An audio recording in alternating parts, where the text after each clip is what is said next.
Vous êtes-vous déjà demandé pourquoi Dieu, connu pour son amour infini, semble parfois ne pas intervenir pour sauver certaines personnes? Cette question ouvre une profonde réflexion sur la nature de l'amour divin. Même si l'amour de Dieu est immense et incontestable, il reste fidèle à ses principes éternels. Il existe une croyance largement répandue parmi les chrétiens, selon laquelle la volonté de Dieu s'étend à tout le monde, sans distinction de sexe, d'âge ou d'origine ethnique. Les Saintes Écritures, dans Timothée chapitre 4, déclarent que Dieu désire le salut de chaque personne et que tous parviennent à la connaissance de la vérité. Mais qu'arrive-t-il à ceux qui semblent éloignés de ce salut? Aujourd'hui, nous allons examiner 7 types de personnes qui peuvent rencontrer des obstacles sur leur chemin spirituel. En d'autres termes, nous parlerons de 7 profils qui pourraient ne pas parvenir au salut. Il s'agit d'un sujet crucial car beaucoup peuvent se retrouver, sans le savoir, parmi ceux qui sont entravés sur le chemin de la rédemption. Pensez-y. L'un de ces profils s'applique-t-il à votre cheminement spirituel? La réponse peut révéler une vérité plus profonde sur l'amour de Dieu et votre salut. Je vous invite à vous abonner à la chaîne pour continuer ensemble ce voyage spirituel en explorant le mystère de la foi et la grandeur de l'amour divin.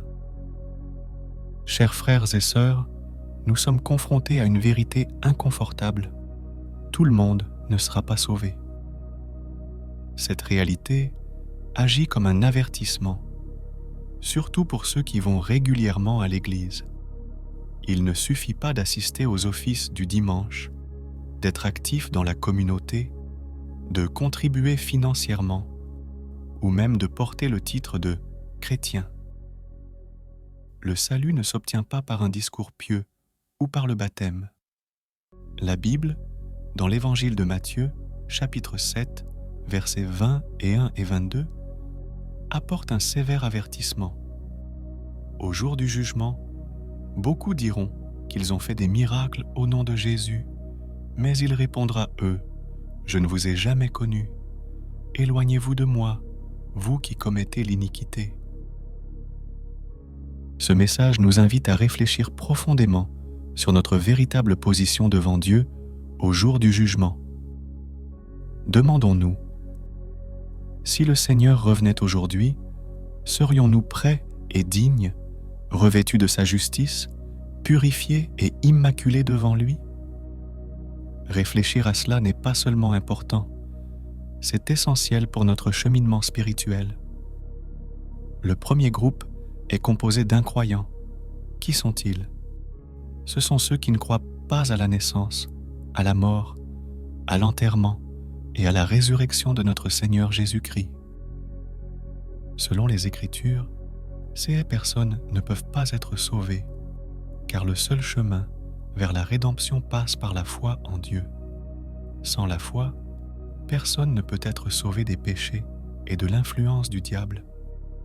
Il n'y a pas d'autre moyen d'obtenir le salut que par la foi en Dieu et en son Fils Jésus-Christ. Le célèbre verset de Jean 3,16 souligne que Dieu a tant aimé le monde qu'il a donné son Fils unique afin que quiconque croit en lui ne périsse pas, mais ait la vie éternelle. Beaucoup sous-estiment la simplicité de ce plan de rédemption. C'est pourquoi l'incrédulité est si dangereuse. Dieu ne peut pas sauver ceux qui cherchent des voies autres que la foi en Jésus-Christ. Jean chapitre 5, verset 40, parle de ceux qui ont refusé de venir à Jésus pour la vie. Jésus est le seul chemin vers le Père, et personne ne peut venir à Dieu autrement que par lui. Actes chapitre 4, verset 12, déclare qu'il n'y a sous le ciel aucun autre nom donné parmi les hommes par lequel nous puissions être sauvés. Rien, ni l'intelligence, ni le pouvoir, ni l'argent, ni les liens familiaux ou sociaux ne peut remplacer la foi au Christ. Seul le sang de Jésus versé sur la croix peut sauver nos âmes. Le deuxième groupe de personnes qui ne peuvent pas être sauvées sont les hypocrites. Jésus lui-même adressa à ces gens des paroles sévères dans l'évangile de Matthieu, chapitre 23, verset 13, en disant « Malheur à vous, scribes et pharisiens hypocrites. Vous fermez le royaume des cieux devant les hommes. Vous n'y entrez pas vous-même, et vous ne permettez pas à ceux qui sont sur le point d'y entrer d'y entrer.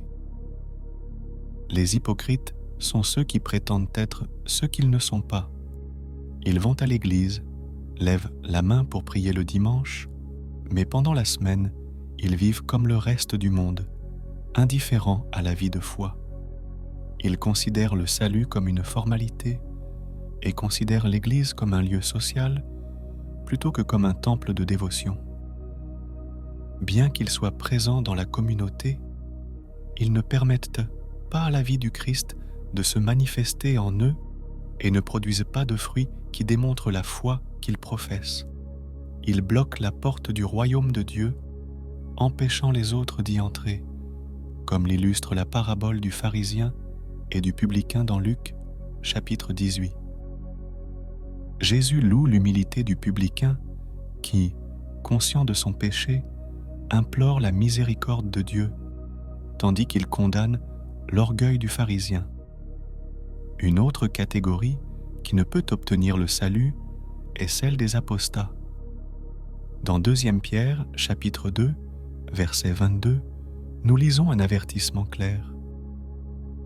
Si, après s'être détournés des souillures du monde, par la connaissance du Seigneur et Sauveur Jésus-Christ, ils se laissent entraîner à nouveau par elle et sont vaincus par elle, leur condition finale devient pire que la première. 16 gens, après avoir connu le chemin de la vérité, lui tournent le dos. Un proverbe dit « Le chien retourne à son vomi », tout comme les apostats qui se détournent de Dieu pour retourner aux choses mondaines et pécheresses. Leur condition spirituelle devient pire qu'avant la conversion. Et vous, chers frères, avez-vous déjà réfléchi à la profondeur de votre foi? Est-elle authentique ou vivez-vous peut-être une vie d'apparence? Une autre catégorie de personnes qui ne peuvent pas être sauvées sont les blasphémateurs. Dans Matthieu, chapitre 12, versets 30 et 32, Jésus prévient que tout péché et tout blasphème sera pardonné, à l'exception du blasphème contre le Saint-Esprit.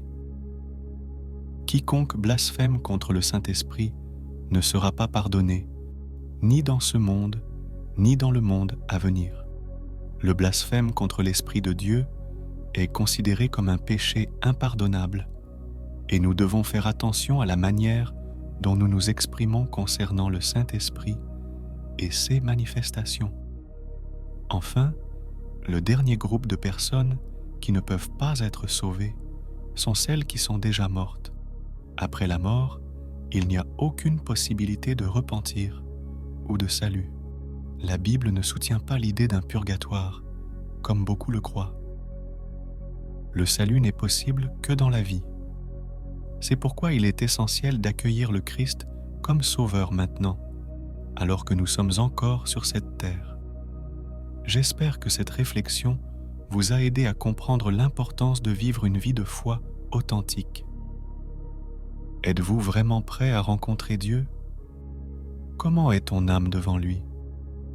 Prions ensemble pour que le Seigneur guide nos cœurs et nous donne la force de rester fermes dans la vérité et la foi. Le salut ne s'obtient pas par nos œuvres, mais par la grâce de Dieu et le sacrifice de Jésus sur la croix, sur la